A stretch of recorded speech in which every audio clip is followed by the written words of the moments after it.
This is Alexander Playtime Williams of PlayTimeCares.com.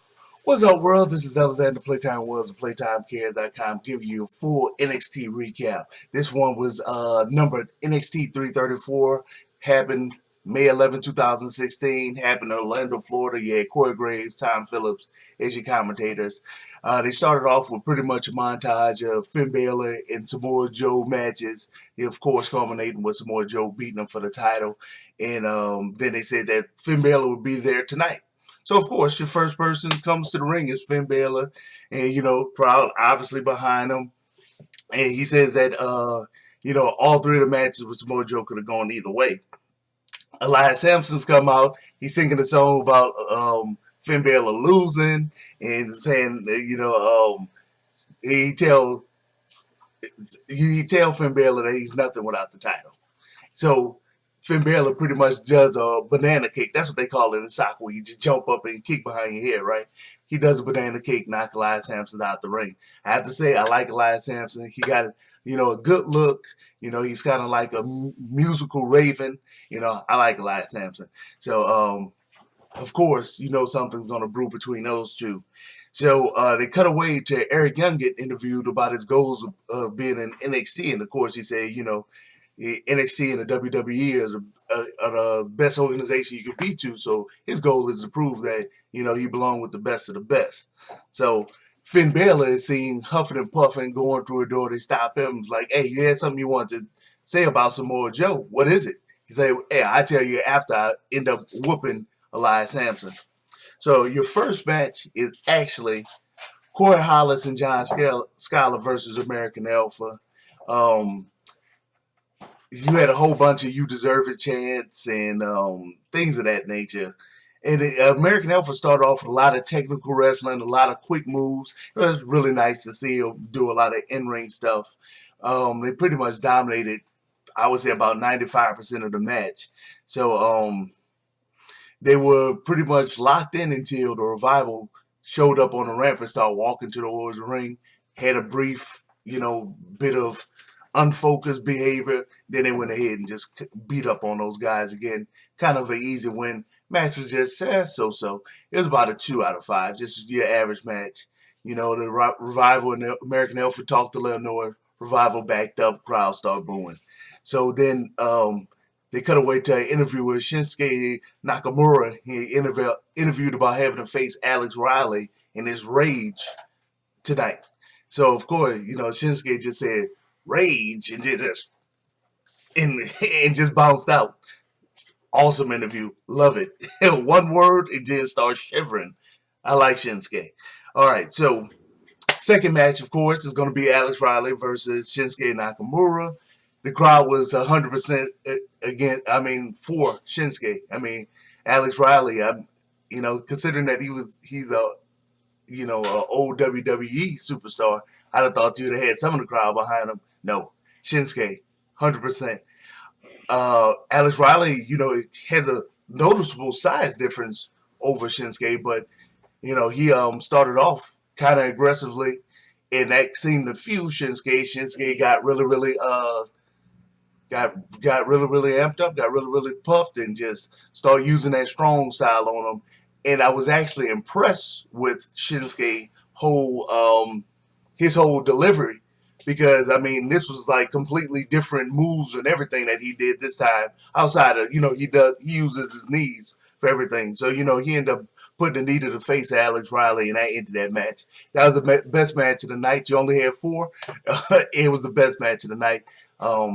It was a 3 out of 5. It was a really good match. So they cut away to Austin Aries speaking to William Regal, saying that, hey, I came here to prove myself in the WWE, yada, yada, yada.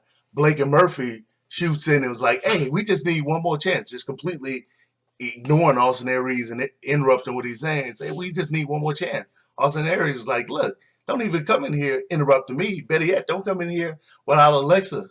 And, of course, they brought Alexa. Say, she right here, Alexa Bliss. Then it's like, look, we just need one more chance to prove that we the champs. And Austin Aries like, look, you don't disrespect me like that. Where Regal cut them both off, was like, look, Alex and Murphy, you will get one more chance to show us what you have. You'll go against Austin Aries, and he can pick a partner. Austin Aries said, "Hey, I don't need a partner, but I make a call." Boop. So that could be anybody. You get all these superstars showing up from different federations and whatnot. That could be, you never know. That could be anyone.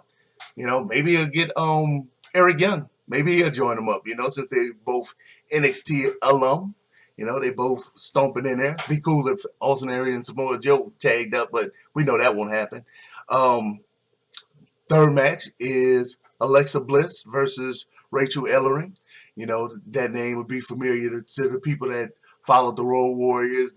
Ellering was the manager, the Hall of Fame manager of the Road Warriors. So this is his daughter. A lot of daughters of Hall of Famers seem to be in NXT. So Alexa Bliss was actually pretty aggressive the entire match. It showed a good deal of athleticism. Same with Rachel Ellering. She showed a little bit of athleticism in the ring. But man, both of them needed to work on crowd interaction, crowd presence, in-ring presence. Actually, not making their moves look choreographed, like they doing like a waltz or something. 1, 2, 3, 1, 2, 3, 1, 2, 3. Very, very mechanical. They really need to work on smoothing out their in-ring thing. But Alexa Bliss, she ended up winning it. It was I guess a decent win. 2 out of 5. So they cut away to Bayley getting asked about asking Asuka for a women's championship rematch, title rematch, and Bayley says she's been working hard to get stronger. And Nia Jax, she comes in and say, "Hey, I made one mistake, I lost, I got stronger.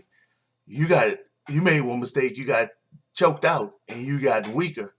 Bayley was pretty much like, "Look, hey, I was good enough to beat you. I choked you out then, and I can choke you out again." And I was like, "You wouldn't say that if we was actually in the ring." She's like, "Hey, whatever, let's do it." So they made that match. William Regal made that match. Next week you'll have Bayley versus Nia Jax. I guess a rematch. Let's call it a rematch. So your fourth and final match was Elias Sampson versus Finn Balor, and Samson, he used the size difference, early against Finn Balor, but then, Finn Balor seemed to pretty much dominate him like he was just like a nobody, like a nothing.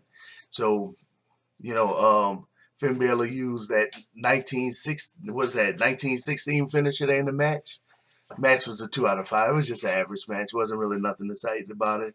So Finn Balor grabbed the microphone, then pretty much said he wants his title rematch versus against Samoa Joe. Samoa Joe comes out and say, "Hey, you don't deserve it. I worked my butt off to get this, and you don't deserve it. You need to go to the end of the line." William Regal gets in between them. It's like, NXT take over. I believe Boston. Y'all gonna have a title rematch. So Finn Balor dives over the top rope and flips on top of Samoa Joe, and then bounces. Hey, that's your full NXT recap. Subscribe to the channel. Follow me on social media. It's Playtime Cares. Everything I follow back. Put your comments, all that type of good stuff. Playtime out.